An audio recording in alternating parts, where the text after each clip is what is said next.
Ukraine's Volodymyr Zelenskyy is in Brussels presenting his so-called victory plan to leaders of the European Union. Zelensky's plan is a wish list of what Ukraine needs to end the war with Russia on favorable terms and to end it quickly. To do that, there are some big tasks, or big asks, rather. Zelenskyy wants Ukraine to receive an official invitation to join NATO within 1 year. This is definitely in the realm of wishful thinking because both the United States and Germany have already said that they oppose any invitation for now. Zelenskyy is also after more long-range weapons and permission to use them to attack targets inside Russia. This apparently gave Zelenskyy reason to single out German Chancellor Olaf Scholz for not delivering any long-range missiles to Ukraine. Take a listen. I respect his opinion. It's his right to agree or not to agree. But he can't recommend us to attack or not attack because he never provided. I think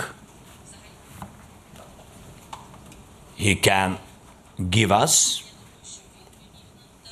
and say, you see, but not give permission, but give us, but not give permission to use, but give us. All right, let's take a closer look now at President Zelensky's victory plan. It consists of 5 key points and 3 secret addendums. Now, here are the public points. The first is an immediate invitation for Ukraine to join NATO. Number 2, Ukraine would receive more Western weapons and faster. Importantly, there would be no restrictions on their use, allowing Ukraine to use long-range weapons on Russian territory. The plan proposes the deployment of a non-nuclear strategic deterrent package in Ukraine to protect it from Russian military threats. And point 4, the European Union and the United States should sign a special agreement on the protection and common use of Ukraine's critical resources. And last but not least, after the war, Ukraine proposes stationing its troops around Europe to replace some U.S. troops.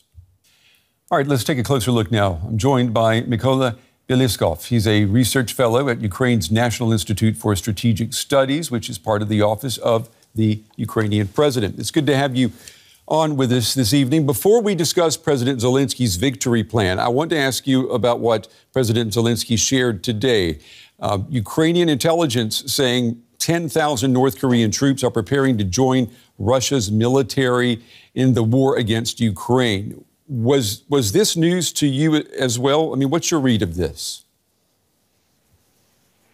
Well, it's logical. I mean, it's a war of attrition, it's a war of resources, and we see how it's important to engage more and more people.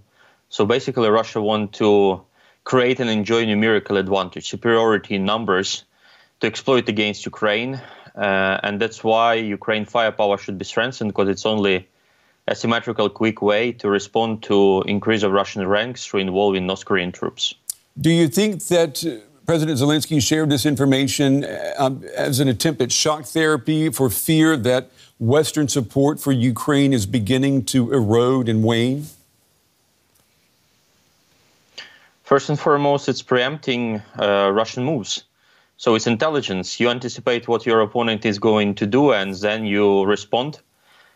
So the first logic is military logic, and for sure it's another argument why it's important to support Ukraine, because Russian-Ukrainian war is more and more turned from the biggest regional war in Eurasia to the first global contest between authoritarian and democratic states. That's why we naturally expect out of our partners more engagement, first and foremost through new capabilities and also lifting restrictions on the employment of such capabilities and long-range precision firepower.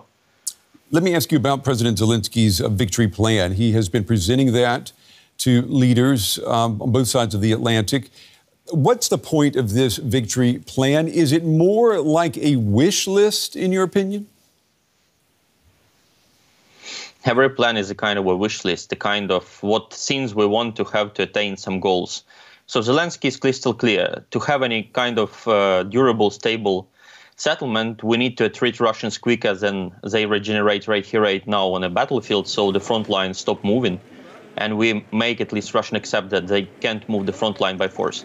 And simultaneously to ensure that in next 5, 7, 10 years, the same situation would repeat itself after Minsk 1, Minsk 2 won't repeat itself one more time.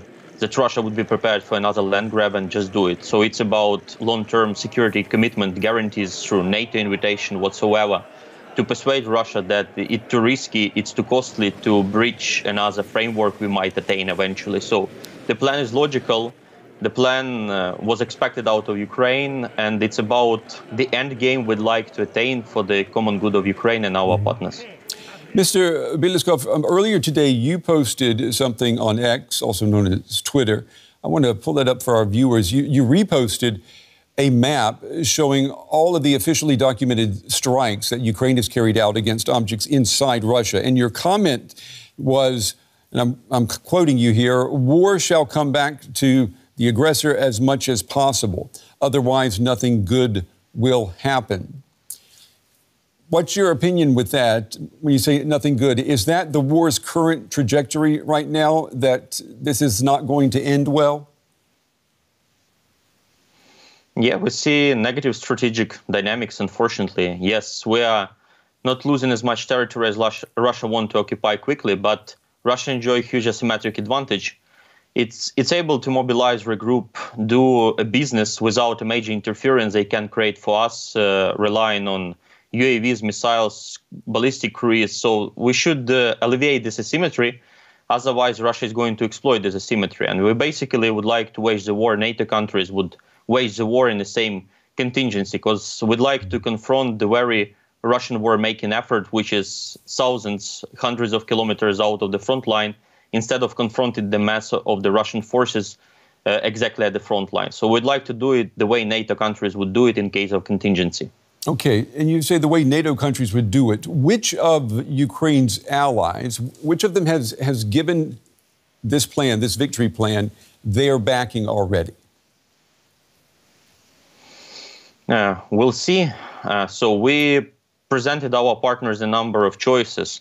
As Zelenskyy rightly said before his visit to US, it's up for our partners to accept or not, to support, to what extent to support. So we're going to see this. But it's also about responsibility. So if nothing good would happen, it would be a joint failure. So it won't be a failure only of Ukraine. It would be a common failure. So that's the major idea. We can't force our partners to accept it. We just present a number of scenarios, and with this effect in a positive way, the calculation of our partners. So we'll see. Some of the elements of this victory plan, as you said, like a wish list. I'm wondering, do some of them seem to be unrealistic? I'll give you an example. Zelenskyy says he would like to see Ukraine invited to join NATO within 1 year. Is that possible at all, considering the current status of the war, in your opinion? Well, issue of Ukraine NATO membership, it's about raising the issue of Ukraine should be secured. Otherwise, Europe won't be secured. The way our partners would do this, it's up to them. For us, it's to make the case. And we are making the case, provide the argument. And everything else, it's up to our partners to find the proper arguments or counter-arguments, or to adopt whatever steps they deem proper to respond to this case. So our task is just to make a case, and our president is doing the way he deemed proper. Okay. Mykola Beleskov from Ukraine's National Institute for Strategic Studies. We appreciate you taking the time to talk with us, and we appreciate your insights. Thank you. Thank you for inviting me.